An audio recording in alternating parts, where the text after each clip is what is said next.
Bismillahirrahmanirrahim. Assalamualaikum warahmatullahi wabarakatuh. Alhamdulillahirabbil alamin. Hamdan syakirin, hamdan naimin, amma ba'du. Pada kesempatan kali ini, alhamdulillah kami masih diberikan kesempatan untuk melakukan presentasi. Yang pertama, terima kasih kepada dosen pengampu. Yang kedua, kami kelompok 7 yaitu Agni Hilmi Komarudin, Dede Rifki, Ibnu Aziz, Ibnu Mutasimila, dan juga M. Muhammad Rafi Purnama bersepakat untuk memilih topik tentang penyerapan istilah asing dalam dunia pendidikan, kajian kesesuaian dengan kaidah pembentukan kata bahasa Indonesia. Alasan kami memilih topik ini adalah yang pertama, seiring kemajuan ilmu pengetahuan dan teknologi, banyak istilah asing yang masuk ke dunia pendidikan. Topik ini mengkaji bagaimana bahasa Indonesia dapat menyesuaikan diri tanpa kehilangan jati diri. Yang kedua, masalah nyata yang seiring ditemukan di lingkungan kampus dan sekolah, masih banyak ditemukan penulisan dan penggunaan istilah yang tidak sesuai dengan kaidah baku, sehingga menimbulkan ketidaksamaan dan keracunan makna. Oleh karena itu, kami kelompok 7 ingin menjelaskan tentang topik tersebut. Waktu dan tempat kepada rekan-rekan saya persilahkan. Saya akan menjelaskan tentang latar belakang yang akan dibahas pada presentasi malam kali ini, yakni perkembangan ilmu pengetahuan, teknologi, dan globalisasi menyebabkan banyak istilah baru dari bahasa asing, terutama bahasa Inggris masuk ke dalam bahasa Indonesia. Istilah ini sering digunakan dalam bidang pendidikan, teknologi, dan komunikasi. Bahasa Indonesia memiliki kaidah baku dalam penyerapan istilah asing agar sesuai dengan ejaan, bunyi, dan tata bahasa Indonesia. Namun dalam praktiknya masih banyak ditemukan penggunaan istilah yang belum disesuaikan dengan kaidah tersebut. Ketidaksesuaian penggunaan istilah dapat menyebabkan perbedaan penulisan, menimbulkan keracunan makna, dan mengurangi kualitas komunikasi ilmiah. Oleh karena itu, kajian ini dilakukan untuk menganalisis kesesuaian penggunaan istilah asing yang digunakan serta meningkatkan pemahaman tentang pentingnya penggunaan bahasa Indonesia yang baik dan benar. Sekian dari saya, terima kasih. Dilanjutkan untuk presentasi selanjutnya.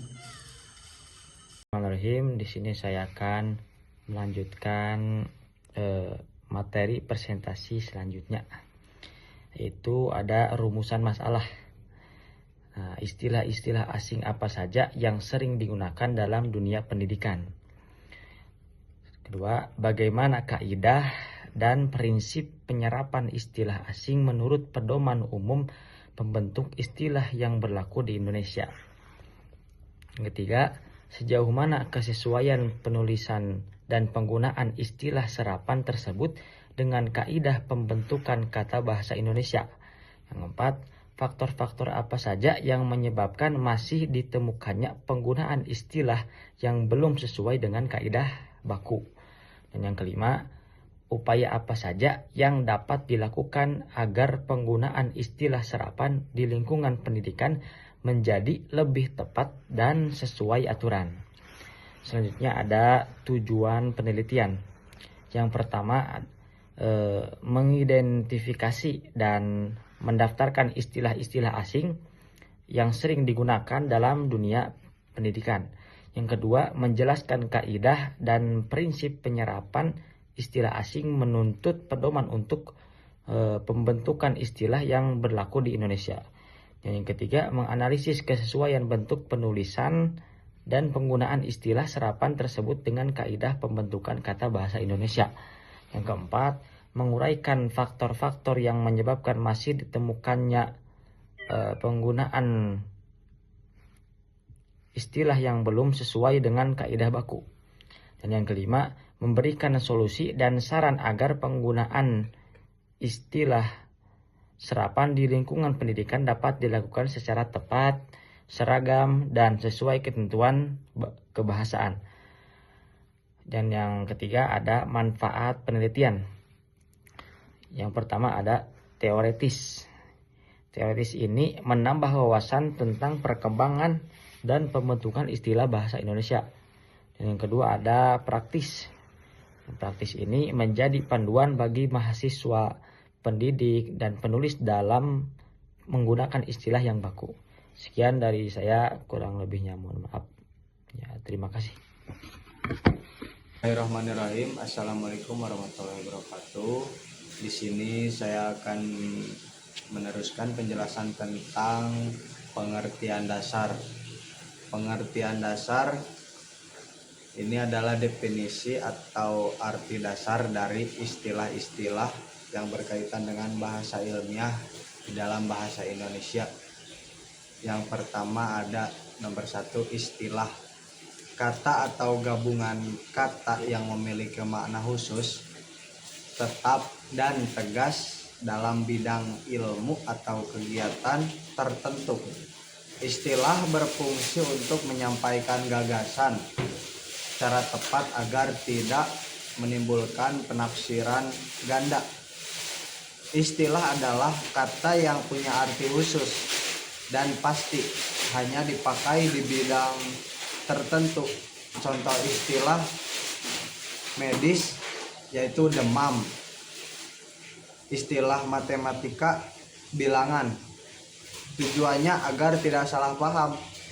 Semua orang di bidang itu mengerti arti yang sama persis. Nomor 2 ada penyerapan istilah.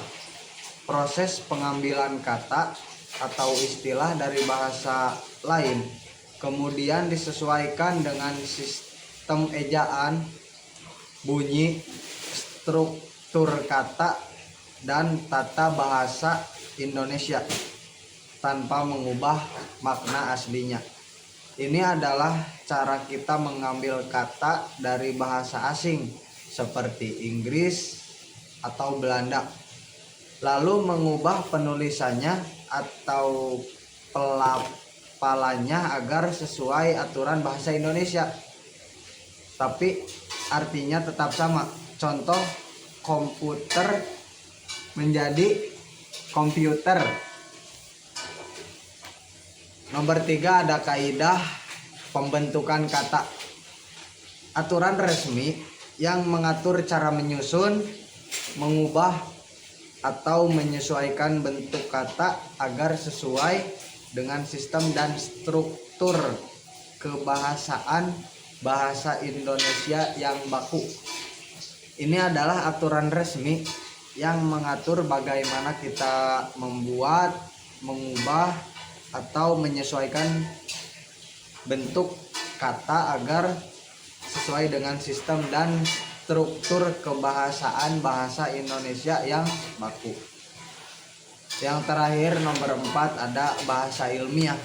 Bahasa yang digunakan dalam dunia ilmu pengetahuan yang memiliki ciri jelas, tepat, logis, objektif, dan seragam agar komunikasi antar muan berjalan lancar dan mudah dipahami.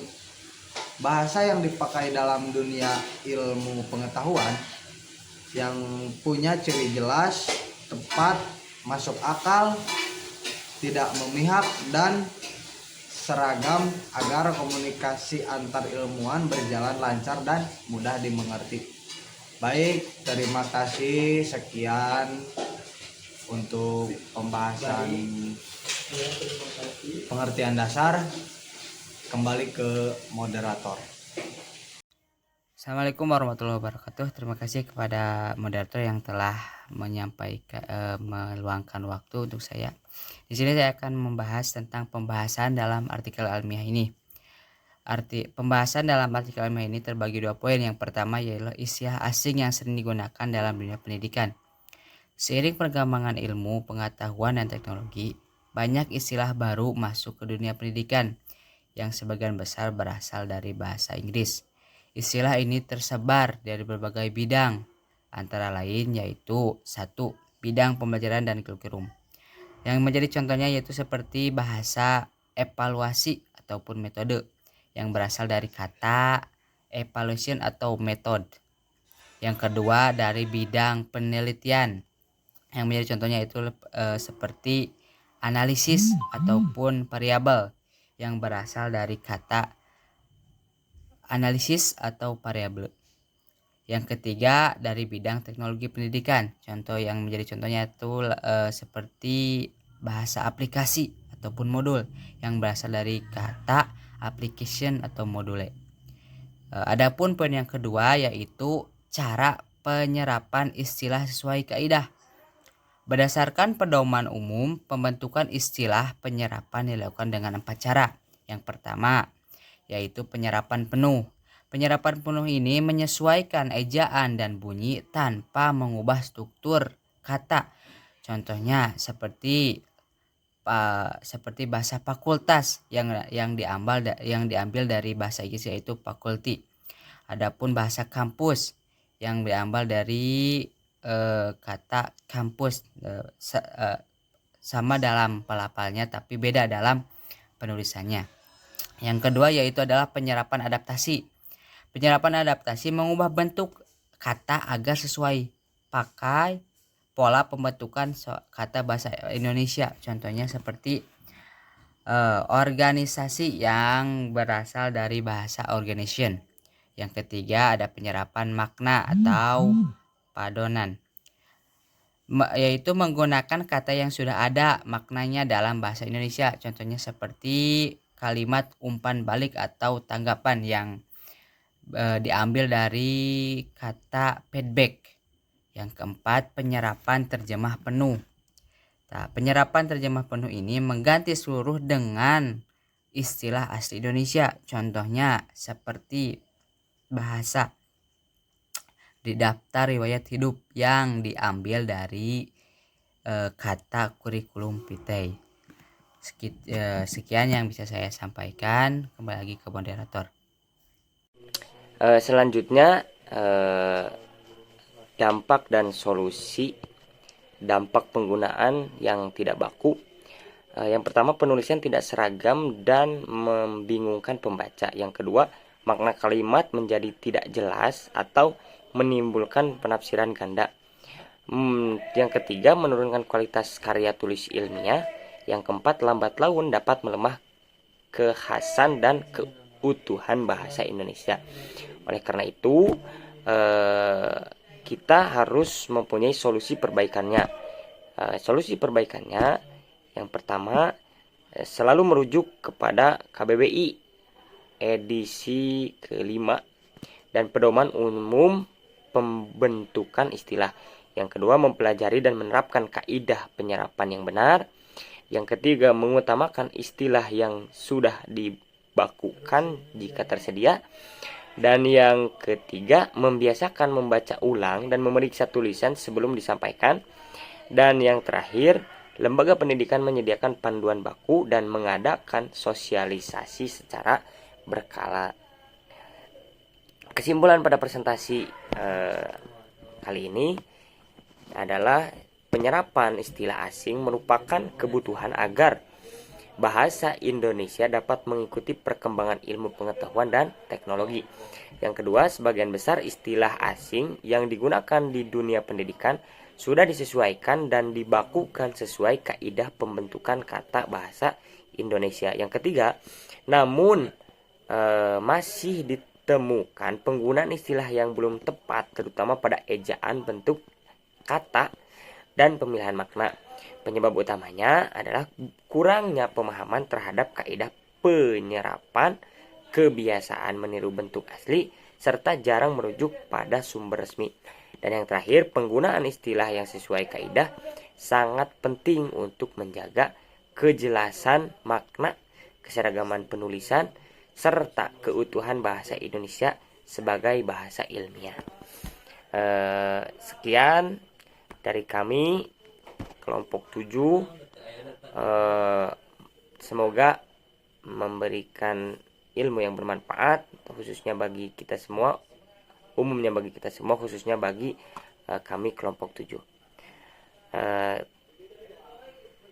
Terima kasih.